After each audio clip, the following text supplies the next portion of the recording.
Hello, my dear students. Again, we are here to study about the post-fertilizational changes in the case of plants for class 12. In this session, we will study about the post-fertilizational changes in the plant.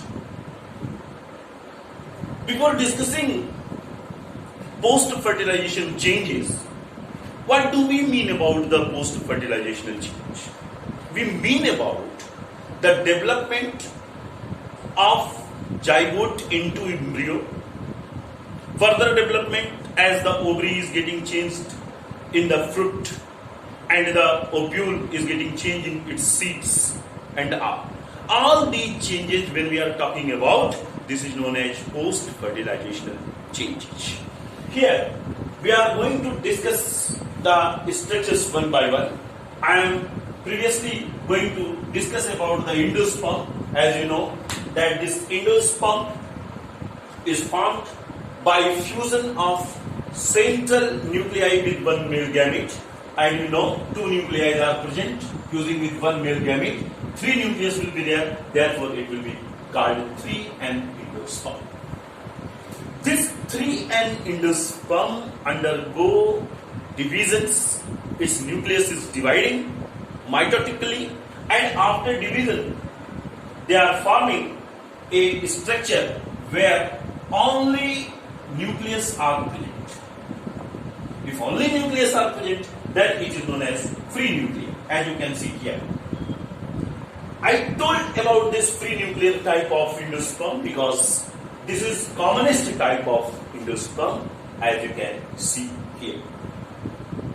Further, if this nucleus is getting surrounded with some amount of cytoplasm, it is known as cellular type of endosperm. Cellular type of endosperm. My dear students, I would like to recall about albuminous and ex-albuminous type of seeds, as you have studied it in class 9th. So, what is our observation? Our observation is this, that if endosperm is present, then it will be albuminous, and if endosperm is not present, then it will be ex-albuminous type of plant. But what is the actual thing? Now we are going to see this. In certain cases, when the endosperm is completely consumed for the growth of embryo, no more endosperm is remaining in that particular seed, then this is known as non-albuminous, or you can say ex-albuminous type of seed. In certain cases, as you can see the case of castor, you know, we are extracting castor oil from this castor. There are so many seeds from where we are getting oil, essential oils. From where this essential oil is coming?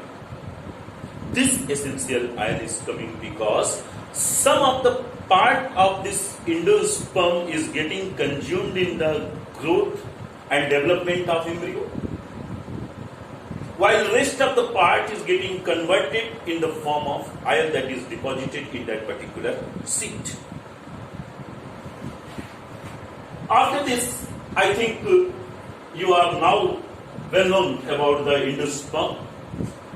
Now I am going to discuss about the further development what is taking place in the case of zygote. As it is already written here, I have written previously all these things because for your convenience only, that we can focus on the lecture basically, description basically. So along with that diagrams and all, you listen this lecture carefully, okay? So I was talking about the zygote, further development of the zygote. Beta, this zygote after development means this zygote will be divided into 2 cell, 4 cell, 8 cell and like that.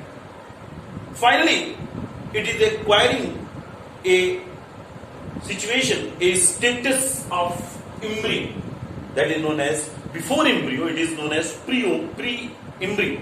A pre-embryo is a globular heart-shaped structure. Globular and heart-shaped structure.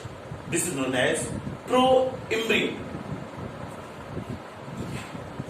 This pro-embryo consists embryonic axis and cotyledons. Here I have written two.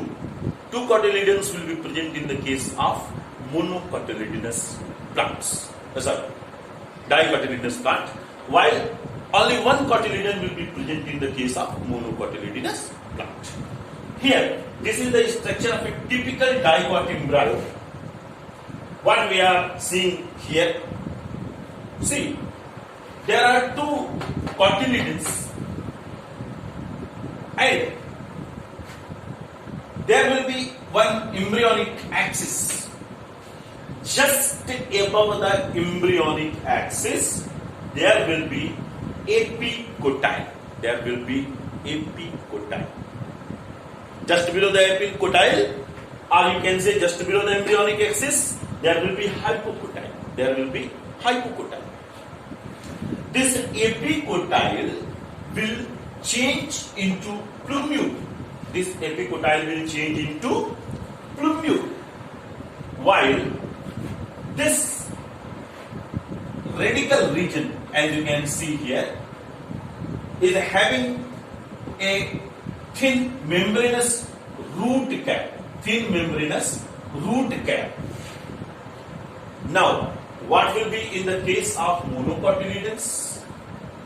In the case of monocotyledons, no, because there is only a single cotyledon. This single cotyledon is known as scutellum. Scutellum.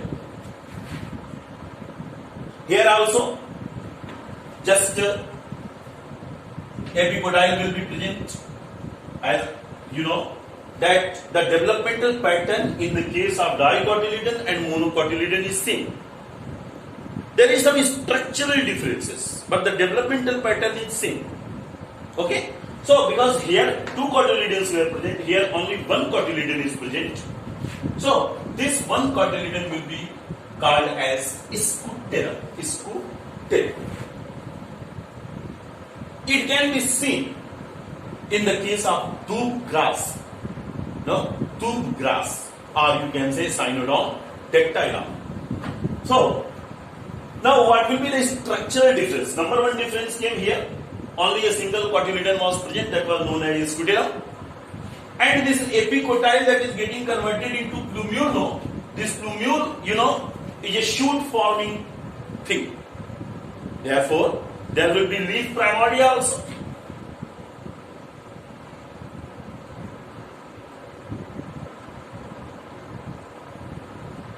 So,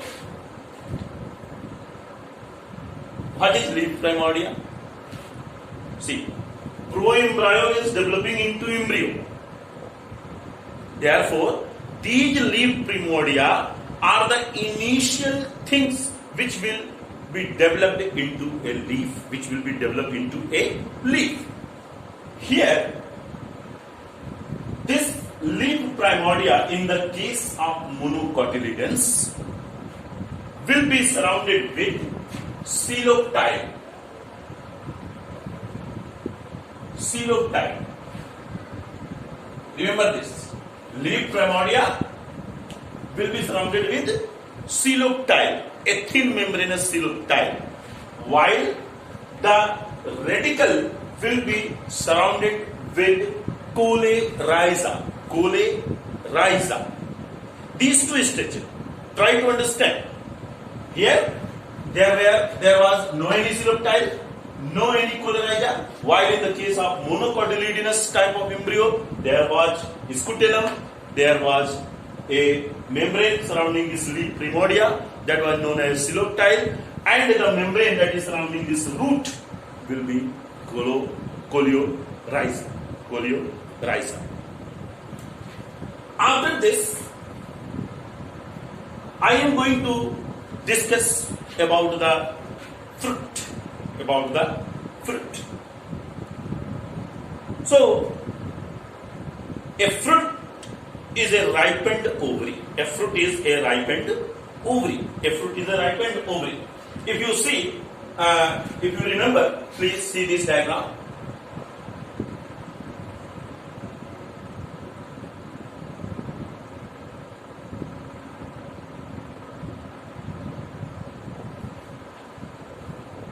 There was,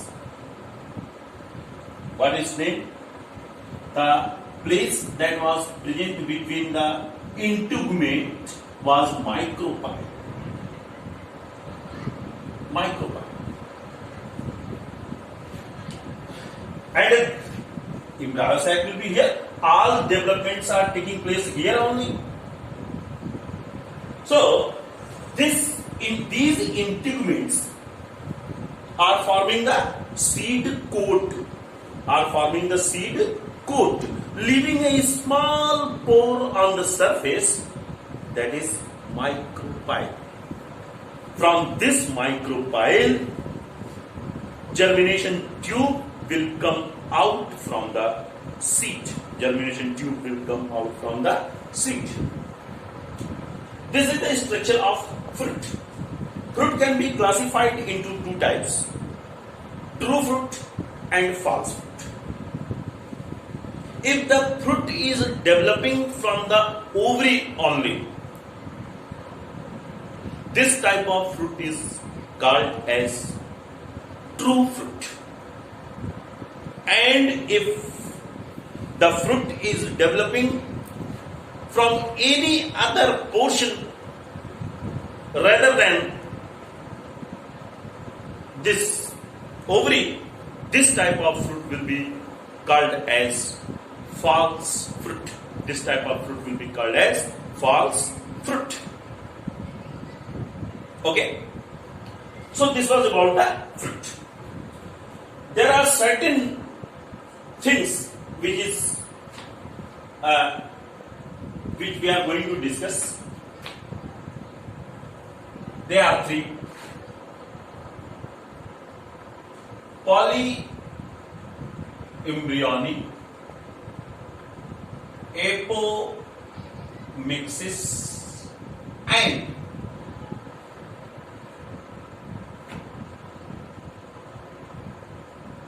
parthenocarpic fruits. So, previously we are going to discuss about this parthenocarpic type of fruit. A parthenocarpic fruit is a fruit which is developed without sexual reproduction. Without sexual reproduction. And secondly, there will be production of seedless fruit, because no sexual reproduction taking place, therefore no seed will be forming here. And this can be done with the help of certain plant hormones you will study later. Secondly, I would like to discuss about this apomixis. This apomixis is a different thing. Apomixis is a type of asexual reproduction. You remember? Asexual reproduction. By this asexual reproduction, where there is no any type of fertilization taking place, then there will be apomixis. Now you are thinking, how this is possible? Let us have a knowledge about this. Let us have an example about this. Today, in certain cases, when the developmental pattern is not very proper, then in spite of giving rise a haploid egg, a diploid egg is getting formed. And this kind of seeds are being formed only by this diploid egg. Only by this diploid egg. Therefore, no sexual reproduction. And because no sexual reproduction is there, a single diploid egg is forming this kind of seed. Therefore, this process will be known as apomixis. The third one, that is polyembryony, I would like to discuss. This is also very simple. Development of more than one embryo in a particular embryo sac will be called as polyembryony. Suppose if the embryo is normally forming by the normal natural processes what we have discussed right now, but sometimes the cells of nucellus and all, they are getting divided. And protruding this embryo sac, entering inside the embryo sac, and therefore forming the embryo. By that way, we can see development of more than one embryo in a single embryo sac. This condition is known as polyembryony. My dear students, that's all about this chapter. This chapter is finished. In my next video, I will meet you with the topic sexual reproduction in human beings. So till then, thank you very much for watching video. Thank you very much.